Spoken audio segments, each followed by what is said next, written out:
Siapa itu? Ngapain di sini malam-malam? Serangan fajar, Pak. Serangan fajar. Kenapa fajar? Mau gak? Mau. Ada KTP gak? Ada. Saya minta KTP. Ya? Ada kemari, coba KTP. Bapak sudah tahu tuh mau coblos nomor berapa, Pak? Iya, tahu. Ya, ini amplop itu. Makasih, Pak. Ya, siap, Pak. Ya, pergi ya. Udah jam 3 malam. Saya permisi ya. Oke. Makasih. Iya, Pak. Dengar, bapak-bapak yang selalu menerima uang suap pilkada, ibu-ibu yang selalu menerima uang suap pilkada, itu salah satu penyebab bapak tidak bisa khusyuk dan doa tidak diijabah oleh Allah Subhanahu wa taala. Berapa kita dapat kalau pilkada? Paling 300.000. Satu hari makan bakso dengan teman-teman habis. Tapi demi Allah, dosanya dibawa sampai mati dan dia berbekas dalam hati kita. Uang 300.000, satu kali makan habis. Dosanya kita bawa sampai mati. Bahkan efeknya terpilih pemimpin yang bukan mensejahterakan rakyatnya, tapi bagaimana kembali modal. Siap menerima serangan fajar.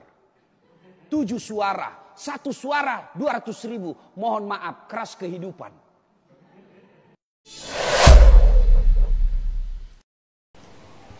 Cara klasik kalahkan Anies Baswedan. Ya, Anies Baswedan dikalahkan kan dengan cara begini. Katanya ratusan triliun turun dana untuk bansos di seluruh Indonesia. Ini skopnya tidak terlalu banyak ya. Jakarta, Jawa Tengah, Sumut, apalagi tuh yang kaki tangannya Mulyono itu.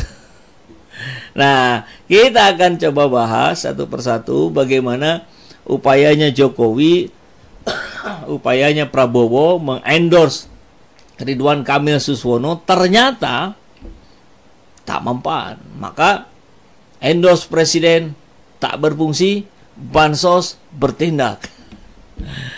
Oke, kita coba lihat kabar pertama. Nih dari salah satu daerah di Jakarta.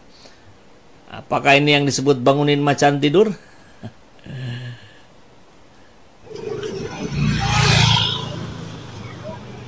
Bansos nih. Wih, mantap nih Bang Jopan nih.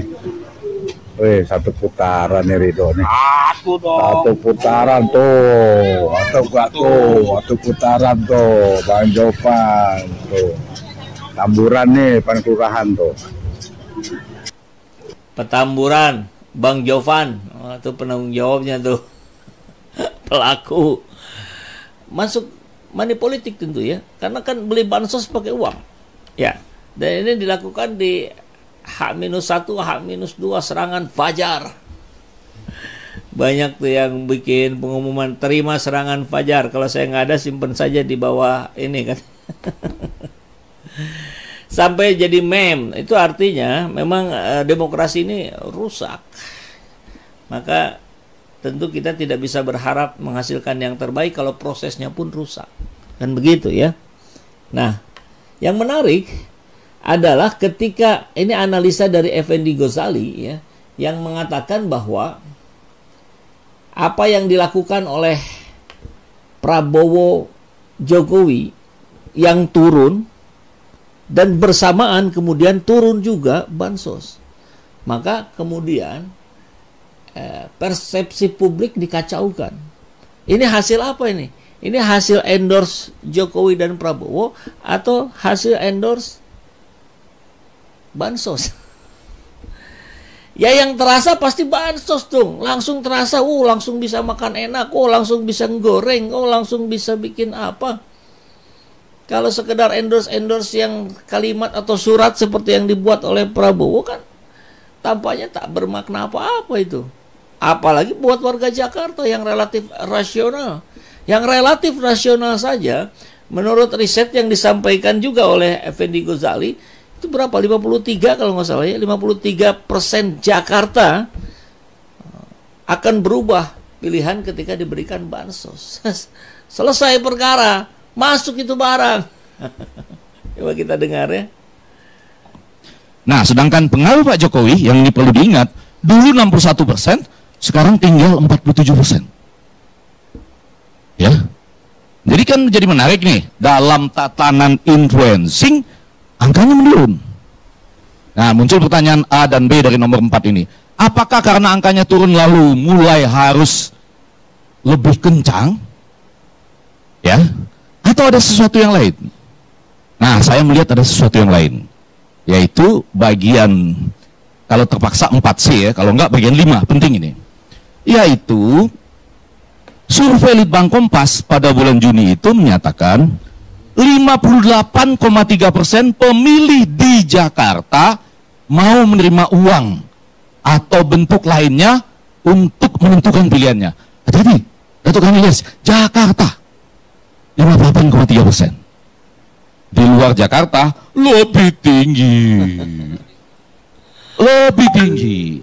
Yang mau saya katakan, jangan-jangan, mudah-mudahan saya keliru, orang turun ini ke bawah cuma sebetulnya adalah wajah lain untuk menyatakan ini hasilnya berubah karena orang turun ke bawah. Padahal sebetulnya yang sedang disiapkan adalah serangan fajar. Karena orang mau menerima. Tapi perlu ada alasan kan? Perlu ada alasan. Nggak perlu ada, ini sudah prakondisi luar biasa. Perlu ada alasan, justifikasi bahwa ini bukan soal bantuan dana atau bantuan lain-lainnya, tapi akibat turun ke bawah. Mantap nggak itu? Mantap kali Bang. Mudah barang itu jadi masuk ya. Kalau sudah data menunjukkan 58 tadi, saya kira 53, 58,3% berubah itu. Dan itu kita alami persis saat Pilpres ya. Bagaimana satu wilayah, beberapa kecamatan sudah terkondisi pilih A, berubah langsung setelah diguyur bansos. Itu tandanya kita ini belum siap untuk pemilihan langsung. Jadi tolong dievaluasi nih para anggota dewan yang terhormat, tapi mereka juga terpilihnya tidak terhormat ya, gimana? Gimana mau memperbaiki bangsa kalau Anda terpilihnya saja dengan cara-cara yang bansos juga gitu. Kan harapannya kalau memang rakyat kita belum siap, ya jangan dipaksakan. Edukasi terus jalan, tapi ini jangan dipaksakan. Kalau ini dipaksakan, ya hasilnya orang yang bukan kapasitas, tapi isi tas. Kan itu soalnya ya. Jadi percuma gitu. Aku udah balik lagi aja lah. Siapa dipilih sajalah udah. Atau pemilihannya di DPR gitu. Jangan bawa-bawa rakyat menjadi dosa berjamaah ini. Iya kan? Dosa berjamaah ini namanya. Imamnya siapa? Imamnya yang ngasih bansos. Calon yang ngasih bansos. Kita nggak bicara sekedar Ridwan Kamil Suswono, tapi juga bicara pilkada di seluruh Indonesia. Sama rata kok. Banyak juga yang di tempat lain menggunakan ini. Kan begitu ya. Ini sembako yang udah ketangkap sama Bawaslu. Gimana ceritanya kalau sudah begini nih? Bawaslu ini formalitas saja apa gimana nih? Nggak pernah juga kita dengar ada karena bansos kemudian didiskualifikasi atau gimana. Nggak ada. Peringatan, paling kan peringatan keras, peringatan tertulis. Kayak yang di mana itu? Peringatan tertulis terakhir. Main-main semuanya, sandiwara saja. Aduh, ampun.